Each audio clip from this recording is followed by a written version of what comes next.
Innallaha yaghfiruz dzunuba jami'a, sesungguhnya Allah mengampuni dosa-dosa seluruhnya.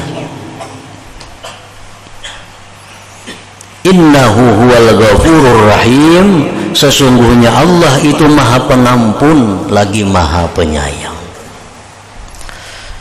Jadi asalkan ada iman di dalam hati, asalkan ada iman walaupun seberat zarrah, walaupun iman itu sebesar semut, asal ada iman, bagaimanapun besarnya dosa yang dilakukan pasti diampuni oleh Allah Subhanahu wa ta'ala.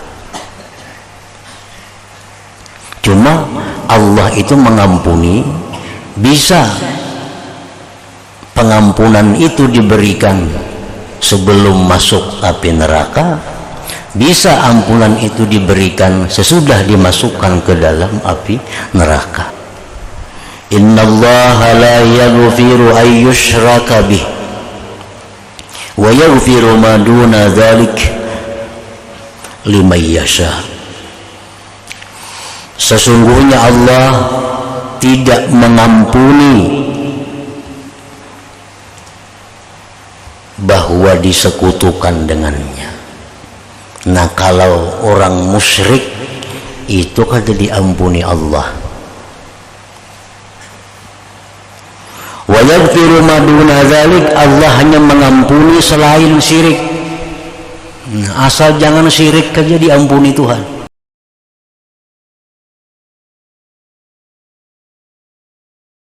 Bismillahirrahmanirrahim.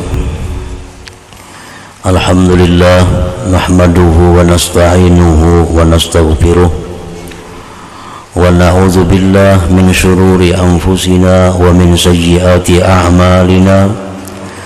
May yahdihillahu fala mudilla lahu wa may yudlil fala hadiyalah. Asyhadu an la ilaha illallah wahdahu la syarika lah wa asyhadu anna sayyidana Muhammadan abduhu wa rasuluhu wa la nabiyya ba'dah.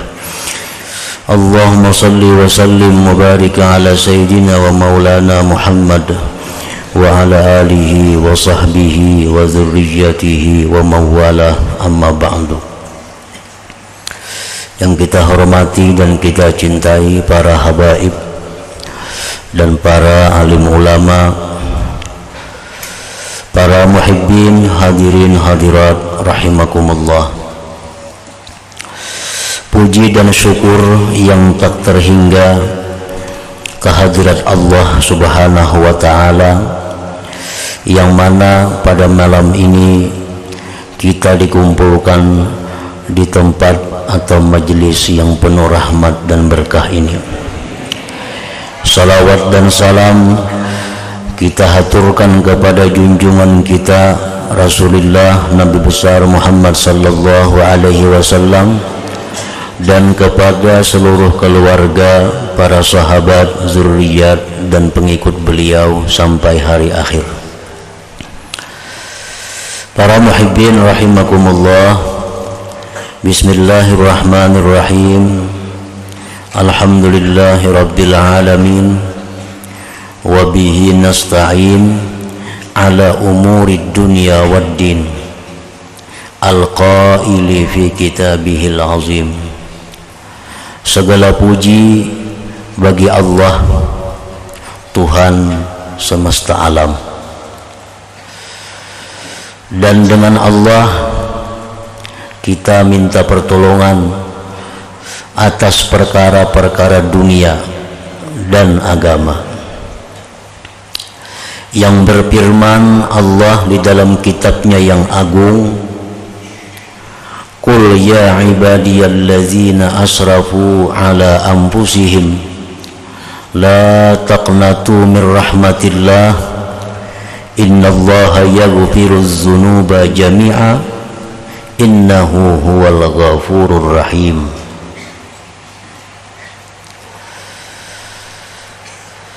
Firman Allah Subhanahu wa ta'ala di dalam surat Az-Zumar ayat 53, Qul, katakan wahai Rasulullah,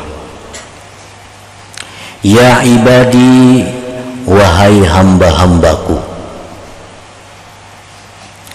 Ulama tafsir menjelaskan bahwa yang dimaksud Allah dengan wahai hamba-hambaku itu adalah orang-orang yang beriman dengan Allah. Jadi Allah Subhanahu wa ta'ala di dalam ayat ini menunjukkan kepada orang-orang yang beriman. Sampaikan wahai Rasul kepada orang-orang yang beriman denganku, allazina asrafu ala anfusihim, yang mana mereka itu melampaui batas atas diri mereka,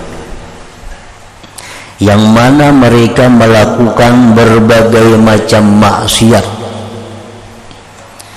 yang mana mereka melakukan pembunuhan, melakukan perzinahan, melakukan perampokan, melakukan riba dan lain-lainnya.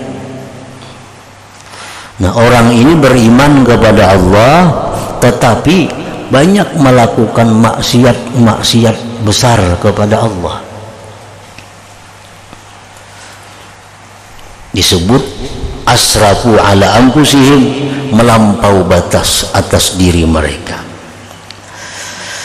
La taqnatu min rahmatillah, janganlah kalian berputus asa dari rahmat Allah.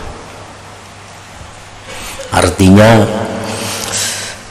orang-orang yang beriman kepada Allah, yang mempunyai dosa sebesar apapun, jangan merasa dirinya itu sudah tidak diampuni lagi oleh Allah. Orang yang membunuh, orang yang berzina, orang yang melakukan pencurian, jangan merasa bahwa pintu tobat sudah tertutup baginya. Jangan merasa kada ada harapan baik lagi, baik diri sendiri atau menilai orang lain. Misal kita ada melihat orang nang kelakuannya luar biasa maksiat, lalu jar kita, wah ini tuh kada ada harapan baik lagi. Nah, ini jangan. Merampok ada lawan inya, membunuh ada lawan inya, berjudi ada lawan inya. Lalu kita melihat, bah ini tuh ada harapan baik lagi. Nah, ini bertentangan dengan Al-Quran. Baik yang dirinya sendiri atau orang lain, janganlah kalian merasa putus asa daripada rahmat Allah Ta'ala. Innallaha yaghfiruz dzunuba jami'a, sesungguhnya Allah mengampuni dosa-dosa seluruhnya. Innahu huwal ghafurur rahim, sesungguhnya Allah itu maha pengampun lagi maha penyayang. Jadi asalkan ada iman di dalam hati, asalkan ada iman walaupun seberat zarrah, walaupun iman itu sebesar semut, asal ada iman, bagaimanapun besarnya dosa yang dilakukan pasti diampuni oleh Allah Subhanahu wa ta'ala. Cuma Allah itu mengampuni, bisa pengampunan itu diberikan sebelum masuk api neraka, bisa ampunan itu diberikan sesudah dimasukkan ke dalam api neraka.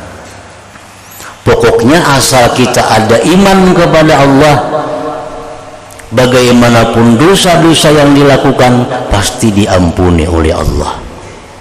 Nah, cuma tergantung ampunan Tuhan nih. Apakah kita diampuni langsung, kada dimasukkan dulu ke dalam neraka, atau dimasukkan dulu ke dalam neraka hanya diampuni oleh Allah Subhanahu wa ta'ala. Pokoknya pasti diampuni, karena Allah itu maha pengampun dan maha penyayang. Nah, itu surat Az-Zumar ayat 53. Ayat 54 sambungannya, wa anibu ila rabbikum wa aslimu lah min qabli ay ya'tiyakumul azab thumma la tunsarun. Itu sambungannya.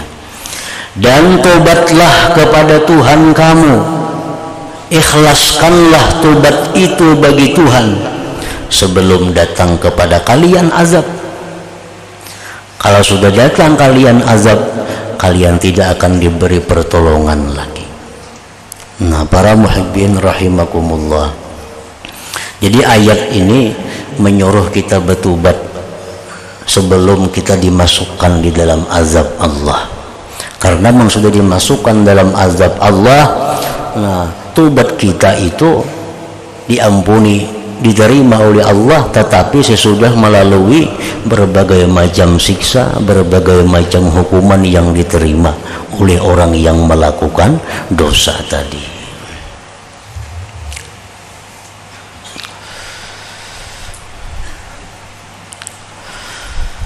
Wa qala ta'ala fihi aidan, dan firman Allah Ta'ala di dalam kitabnya pula, innallaha la yaghfiru ay yushraka bih wa yaghfiru ma duna dzalik liman yasha. Sesungguhnya Allah tidak mengampuni bahwa disekutukan dengannya. Nah, kalau orang musyrik itu kada diampuni Allah. Wa yaghfiru ma duna dzalik, Allah hanya mengampuni selain syirik. Nah, asal jangan syirik saja diampuni Tuhan. Liman yasha, bagi orang yang Allah kehendaki. Nah, siapa yang dikehendaki Allah dapat ampunan, itu ialah orang-orang yang bertobat kepada Allah Subhanahu wa ta'ala. Jadi mun orang itu musyrik, orang itu kadada iman kepada Allah, atau iman tapi menyekutukan dengan Allah, nah maka orang ini bagaimanapun dia minta ampun kepada Allah, kada diampuni Allah selama syirik itu masih ada di dalam hatinya. Sekecil apapun perbuatannya, dosa kada diampuni oleh Allah kalau syirik masih ada di dalam hatinya. Tetapi sebaliknya, apabila iman masih ada dalam hati, sebesar apapun dosa itu ada dapat ampunan dari Allah Subhanahu wa ta'ala. Innallaha la yaghfiru ay yushraka bih wa yaghfiru ma duna dzalik liman yasha.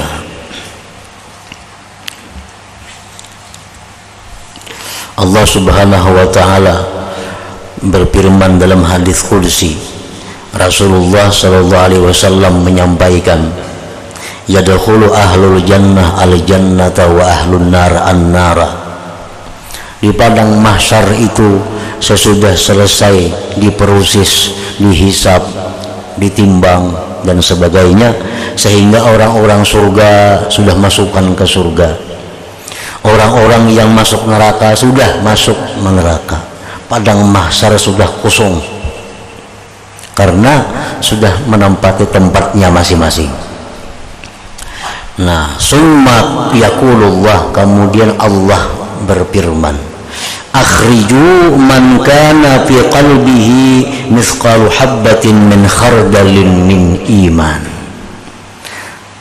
Keluarkanlah wahai para malaikat orang-orang yang ada di dalam hatinya itu seberat biji sawi daripada iman. Nah, jadi ini orang-orang ini diampuni oleh Allah, tetapi sudah dimasukkan terlebih dahulu ke dalam api neraka. Nah, ini tentu orang-orang yang memperbuat dosa di dalam dunia dan kada sempat inya tobat kepada Allah, mati. Nah, kemungkinan besar ampunan diberikan Allah, tetapi sesudah berada di dalam api neraka itu. Nah, sedangkan orang-orang yang tobat kepada Allah sebelum matinya, tobat kepada Allah sebelum ruhnya sampai di tenggorokan, nah orang ini tentu dapat ampunan oleh Allah tanpa masuk ke dalam api neraka. Nah, dimasukkan langsung ke dalam surga. wa nusalli wa nusallimu ala rasulihil karim sayyidina Muhammadin al-qail, dan kita bersalawat dan mengucapkan salam atas Rasul Allah yang mulia, junjungan kita Muhammad sallallahu alaihi wasallam yang bersabda, man lazimal istighfara ja'alallahu lahu min kulli dayyikin makhraja wa min kulli hammin faraja wa razaqahu min haitsu la yahtasib. Barang siapa, ujar Nabi, yang melazimi istighfar, melazimi istighfar, melazimi permintaan ampun kepada Allah. Misalnya orang ini tiap hari 100 kali minta ampun lawan Tuhan, tiap hari. Nah itu ngarannya lazima, melazimi, mengakali. Orang yang setiap hari misalnya 40 kali minta ampun, tiap hari 40 kali, nah itu melazimi minta ampun. Barang siapa, ajar Nabi kita, yang melazimi minta ampun kepada Allah, Allah jadikan baginya dari tiap-tiap kesempitan itu jalan keluar, dan dari tiap-tiap kerisauan kelapangan. Dan Allah berikan dia rezeki dari sekira-kira tidak terduga-duga. Nah itu orang yang melazimi istighfar. Istighfar itu contohnya astaghfirullah. Nah, itu istighfar. Astaghfirullah, aku minta ampun kepada Allah. Atau rabbighfirli, ya Allah ampuni aku. Istighfar juga ngarannya. Nah para muhibbin rahimakumullah, istighfar ini hendaknya itu diucapkan sesudah tobat. Letaknya istighfar itu sesudah tobat. Jadi tobat itu di dalam hati, nah istighfar ini di lisan dan di hati. Kan tobat itu yang pertama menyesali, itu dalam hati menyesal itu. Nah, menyesal berbuat dosa kepada Allah. Yang kedua, rukun tobat itu berhenti, berhenti melakukan dosa itu. Yang ketiga, di dalam hatinya itu ada niat, cita-cita kuat kada mau ulangi lagi perbuatan itu. Nah hanyar imbah itu minta ampun kepada Allah, hanya astaghfirullahalazim, astaghfirullahalazim. Jadi sebagian ulama ada yang mengatakan bahwa tobat itu rukunnya 4. Tadi menyesal, berhenti, bercita-cita kada mau ulang, ditambah lagi istighfar. Tetapi yang masyhur, yang kuat pendapat para ulama, rukun tobat itu hanya 3, istighfarnya hanya sunat. Itu sebagai hanya simbol bahwa dia telah kembali kepada Allah subhanahu wa ta'ala. Misal muntung kita ada tadi menyambat orang, kenapa tersambat orang, tahina orang, mahirangnya itu awak umpamanya, kan menyambat orang kan itu kada sadar kada. Nah lalu kita menyesal. Nah menyesal kita dalam hati, kita sambat orang tadi, sambat orang, dan kada lagi nyambat orang itu, kada lagi, dan berniat di hati kada mau ulang lagi. Nah hanyar astaghfirullahaladzim, aku minta ampun kepada Allah subhanahu wa ta'ala. Nah itu istighfar nang memberi manfaat ngarannya. Istighfar nang memberi manfaat kepada kita, nang bisa melapangkan tiap-tiap kesusahan, bisa mendatangkan rezeki yang kada terduga-duga. Lain halnya dengan istighfar kadzabin. Istighfar kadzabin itu istighfar pembohong. Istighfar pembohong ini kadang mendatangkan apa-apa kepada dirinya, bahkan mendatangkan kutukan, karena dianggap mengulu-ulu Allah subhanahu wa ta'ala. Kayak apa istighfar kadzabin itu? Orang yang masih melakukan maksiat tapi minta ampun. Ini sebut istighfar kadzabin. Nah ini kada masuk dalam hadis Nabi, siapa nang istighfar dapat ini dapat itu, kada masuk, karena ini mendustai Allah Ta'ala. Ambil contoh umpamanya laki-laki memakai cincin emas itu kada boleh, kan kada boleh, ini dosa nih. Nah amunnya betubat minta ampun itu, amun minta ampun kan dipacol nih, nah, ampih cincin, menyesal, cabut cincinnya, dan dalam hati kadang makai lagi.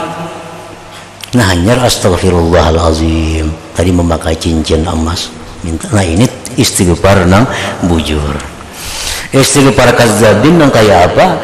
Orang nang memakai utas emas kada dicabut-cabut di tangannya, tapi di mulutnya astagfirullahaladzim, astagfirullah, tapi di cincinnya emas nah di tangan, minta ampun lawan Tuhan.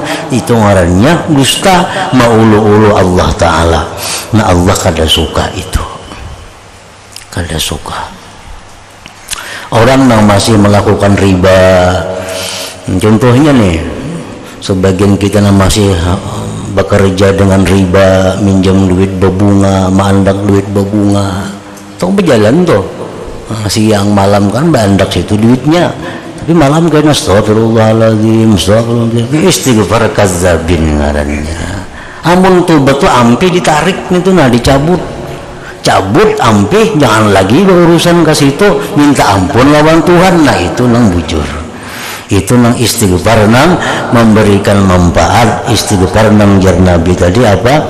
Allah jadikan baginya tiap-tiap kesempitan jalan keluar, tiap-tiap kerisauan itu ke lapangan, Allah berikan dia rezeki nang kada terduga-duga.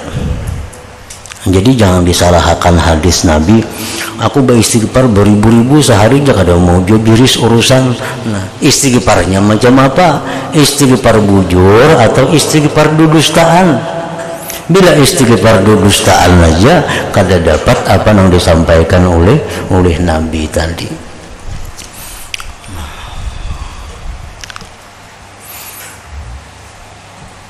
Jadi tobat itu intinya adalah berhenti, jangan lagi. Amun masih aja, amun perkara isuk maulang tuh lain lagi. Isuk tak ulang-ulang tuh kada tahu lagi. Isuk tuh urusan kaina. Nah, yang penting saat ini nah, saat kita tobat, saat kita menyesal itu berhenti dulu. Contohnya tadi umpamanya cincin utas emas tadi nah. Nah tahu pada ini dosa, menyesal, nah pacul, hendak lagi memakai dalam hatinya sudah berniat nangka itu. Isuk ini tak pakai pulang itu lain lagi kisahnya. Cuman yang hari ini selamat dulu. Perkara isuk itu urusan lain lagi. Isuk ini minta ampun pulang kada jadi soal. Tapi saat itu dia sudah berhenti, dia sudah menyesal, dia sudah punya cita-cita kuat, kada akan mengulang lagi.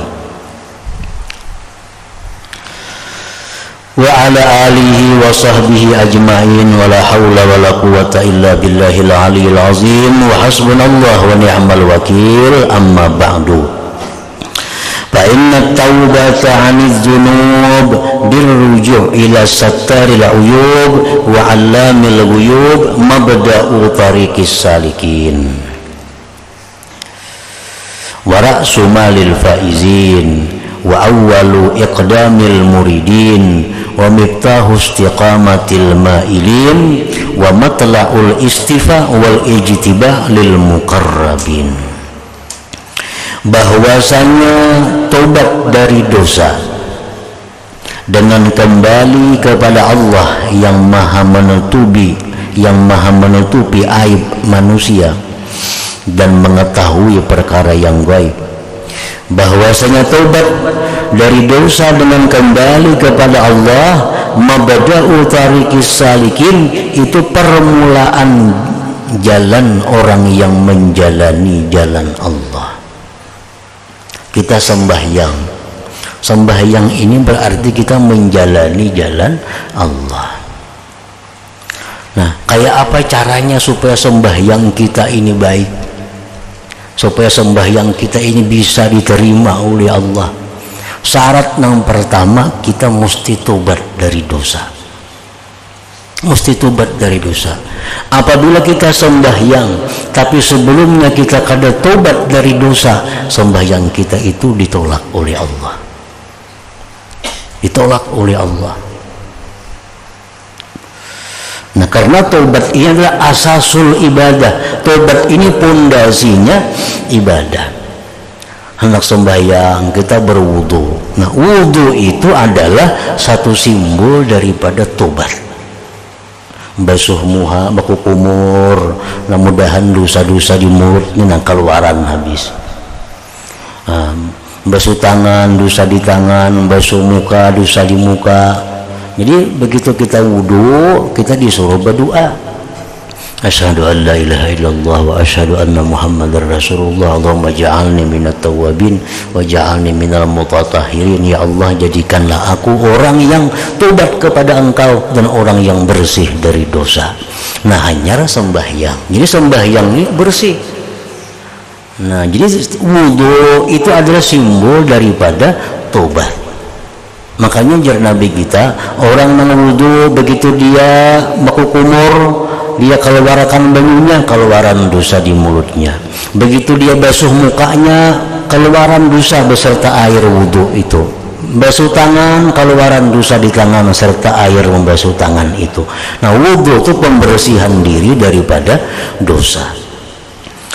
Nah, jadi tobat itu pembersihan diri daripada dosa. Mabda'u tariqis salikin, permulaan jalannya orang yang menuju kepada Allah Subhanahu wa ta'ala. Anjar Nabi kita, at-taib habibullah, orang yang tobat itu kekasih Allah. Nah, bila kita nih tobat, bujur-bujur tobatnya, kita jadi habibullah, jadi kekasih Allah. Jadi orang yang disayangi oleh Allah. Bila kita disayangi oleh Allah, kita sembahyang, sembahyang kita pasti diterima oleh Allah karena dari orang yang dikasihinya. Kita baca Quran, diterima Allah karena bacaan dari orang yang dicintainya.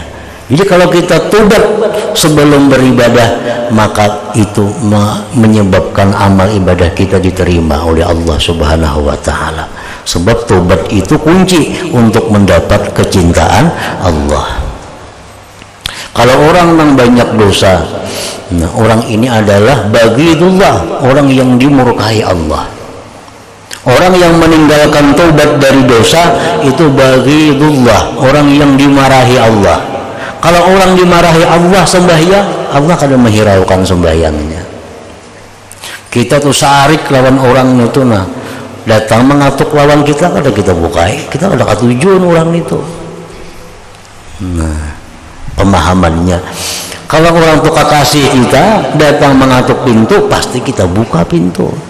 Nah, jadi Allah Ta'ala itu kalau kita beribadah, sebelumnya kita ulah diri kita supaya kita kekasihnya dahulu, hanya beribadah, ibadah kita tentu diterima Allah. Nah, mabda'u tariqis salikin wa ra'su malil faizin, tobat itu merupakan modal harta orang-orang yang beruntung. Wa awwalu iqdamil muridin, dan merupakan langkah yang pertama dari seorang murid, nah, daripada seorang muridin. Wa miftahu istiqamatil ma'ilin, dan kunci istiqamahnya orang-orang yang cenderung kepada Allah. Wa matla'u istifa wal ijtiba, dan merupakan terbitnya keterpilihan wal ijtiba, nah, sama aja artinya istifa, lil muqarrabin, bagi orang-orang yang dekat dengan Allah Subhanahu wa ta'ala. Nah, kemudian makna taubati, pengertian tentang taubat itu. Ila hadratin Nabi sallallahu alaihi wasallam. Al-Fatihah. A'udzubillahi minasyaitonir rajim. Bismillahirrahmanirrahim. Iyyaka na'budu wa iyyaka nasta'in. Ihdinas siratal mustaqim, siratal ladzina an'amta 'alaihim. Asyhadu an la ilaha illallah wahdahu la syarika lahu wa asyhadu anna sayyidana Muhammadan 'abduhu wa rasuluhu. La ilaha illallah, la astaghfirullah, la إلا الله نستغفر الله لا إله إلا الله نستغفر الله لا إله إلا الله ونتوب إلى الله لا إله إلا الله محمد رسول الله صلى الله عليه وسلم فيا أيها الرجل منه شفاعة صلوا عليه وسلموا تسليما اللهم صل وسلم عليه